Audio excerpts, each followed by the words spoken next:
नमस्कार शेतकरी मित्रांनो. आजचा हा व्हिडिओ आपल्या सर्व पशुपालक बांधवांसाठी अत्यंत महत्त्वाचा आहे. महाराष्ट्र शासनाने नर वासरांच्या संगोपनासाठी नरपारडू रेडकू संगोपन व संवर्धन प्रोत्साहन योजना सुरू केली आहे. या योजनेअंतर्गत एका रेडकाच्या संगोपनासाठी शासनाकडून एकूण 6,000 रुपयांचे अर्थसहाय्य थेट तुमच्या बँक खात्यात दिले जाणार आहे.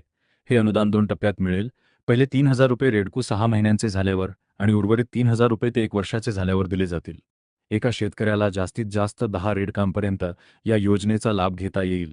मात्र त्यासाठी तुमच्या रेडकाची NDL-M पोर्टलवर नोंद असणे अनिवार्य आहे.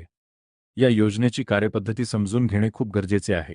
तुमची निवड झाल्यानंतर 1 महिन्याच्या आत तुम्हाला आवश्यक कागदपत्रे जसे की पशुधन विकास अधिकाऱ्याचे प्रमाणपत्र आणि 1 वर्षापर्यंत रेडकू सांभाळण्याचे बंधपत्र सादर करावे लागतील.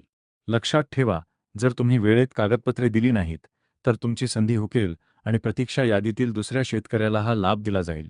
मित्रांनो, जर आपण या नर रेडकांचे योग्य आहार आणि आरोग्य व्यवस्थापन केले, तर ही रेडकी ओझे न ठरता तुमच्यासाठी एक नफाक्षम जोडधंदा म्हणून समोर येतील. योजनेबद्दल अधिक माहितीसाठी आणि अशाच नवनवीन सरकारी योजना जाणून घेण्यासाठी आमच्या चॅनलला सबस्क्राईब नक्की करा. धन्यवाद.